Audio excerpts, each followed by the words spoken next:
Namaskaram, Sadhguru. I started meditating 10 years ago, and after a few years, I could see my third eye, a perfect eyeball. Is it real or am I hallucinating? This needs to be understood. What is referred to as a third eye is not necessarily another eye like this, okay? It is not. It is just that, in the pranic system, we talked about the 72,000 nadis. These 72,000 nadis have 114 important junction points in the body. Like in this building, the electrical systems are running, there are many junction points where major meeting of connections are happening. There are 114 junction points in the body. Generally, these are referred to as chakras. The word chakra literally means a wheel, but these are not in the form of circles or wheels. They always meet in the form of a triangle. The nadis always meet in the form of a triangle, and the whole yogic system depends on what you do with them. So out of this 114, 7 are held as the major junction points. So these are the 7 chakras that everybody's normally talking about. They are located in certain parts of your body. These are Mooladhara, Swadhisthana, Manipuraka, Anahata, Vishuddhi, Agna, Sahasrara. Mooladhara means the foundation. This is a center which is physically or physiologically, it is located between your anal outlet and your genital organ. It's called the perineum medically. If your energies are dominant in your Mooladhara, food and sleep will be the 2 major qualities of your life. They will be the most important factors in your life, food and sleep. If your energies are dominant in your Swadhisthana, which is located just above your genital organ, here you will be a pleasure seeker. Pleasure does not necessarily mean sex and things like that. You are somebody who wants to enjoy the world. That's dominant in you. So a person who is a pleasure seeker, he lives little more intensely than a person who is living just for food and sleep. Yes? So these are just different levels of intensities of life. As the intensity increases, your ability to experience different dimensions of life moves from one area of life to another. If your energies move into Manipuraka, or if they're more dominant in Manipuraka, you are a doer in the world. You want to do things. Maybe you're a businessman, maybe you're a politician or something where a lot of doing is needed, You're a doer. If energies move into Anahata, this is the creative center, you become a creative person. Maybe you're an artist or at least you have tendencies, maybe you didn't make it in the Hollywood, but you want to create more than simply eating and sleeping or seeking pleasure outside, you would like to do something. There is creativity in you.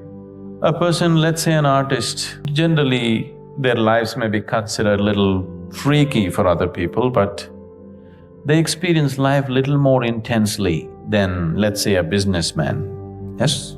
It's a different level of intensity. The word anahata means unstruck.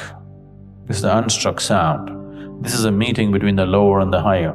All your survival instincts are in the lower 3 chakras. Self-preservation is in Manipuraka, Swadhisthana and Mooladhara. The longing to break away from all this and go away beyond is in Vishuddhi, Agna and Sahasrara. Anahata is the meeting point. So Anahata, the symbolism is 2 triangles meeting. You've seen that the Star of David, everything comes from Anahata. Okay, that is the symbol for Anahata, 2 upward moving and downward moving triangles meeting because these are 2 different dimensions of life. One is catering to self-preservation, another is catering to the longing to go beyond. In your head and your heart, you have longings to go beyond, but in your body, you have longings to preserve. So if energies move into Vishuddhi, it's a power center, you can become enormously powerful, very powerful individuals. When I say power, not necessarily physical or financial or something, people can be powerful in so many ways. Just the very way they stand, some people are powerful, some people are not, isn't it? Yes? So you don't have to do any action. You make 10 men stand here, the very way they stand, some men are powerful, some aren't, isn't it so? It's not necessarily because of their activity, just the way they are. They don't have to pose for anything. Just simply the way they are, there is power about them.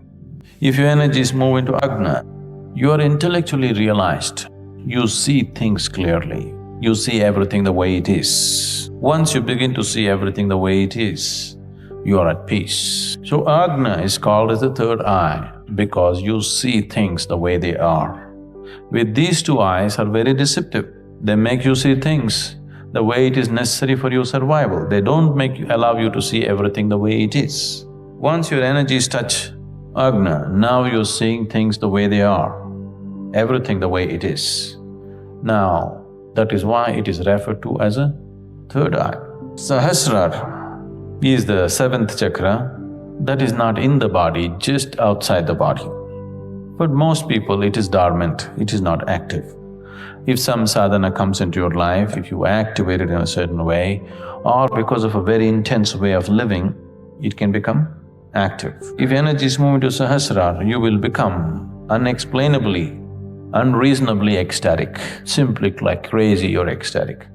If you come to the Bhava Spandana, you will see, simply for no reason, you will be spilling in ecstasy. You just don't know what's happening, just no external reason. Simply you're ecstatic, simply because your energies touch Sahasrara. From Mooladhara to Agna, there are many pathways as to how to get there, any number of methods and teachings as to how to reach there. From Agna to Sahasrara, there is no path. If you want to move from Agna to Sahasrara, because there is no path, that is the reason why many people have gone about propagating peace is the highest thing to achieve, because they got stuck here. So from Agna to Sahasrara, there is no pathway. This is the fundamental reason why there is so much stress on a guru in the traditions, because if you have to jump, suppose there is here a black hole, if you have to just jump into it, you must be utterly crazy, or you must have extraordinary kind of courage, or you must trust somebody so much that if he says jump, without any problem you will jump. Otherwise, there's no possibility, isn't it? Because that possibility is not there for many people, that's the reason why they have concluded peace is the ultimate thing, because they got stuck here. They wouldn't go up. About seeing a form of an eye is simply because certain systems of practices made a whole imagery about it. These images were not just drawn on paper, they established forms of it. This is a whole science by itself. In India, this is called as the science of consecration. In the yogic traditions, this science of consecration can be taken to such peaks. Any form you want, you can consecrate it and make it a reality. Right now, let us say I want a fierce dragon established energy-wise. Now, I will establish a temple for a dragon, and if you go there, you have a deep experience of the dragon, because the energy form of the dragon is like alive, like a real thing. Because the science of consecration is such, any form that you want, you can consecrate it and make the energy hold that form. So deities were created for different purposes, whichever kind of form they wanted, they created it. So like this, people created different kinds of imagery for the sake of sadhana, so that people could make use of it. It is not that that's the way you have it, but it has been established in many traditions. Third eye has been elaborately established as an energy form. If you happen to come in touch with this somewhere, you may begin to see it.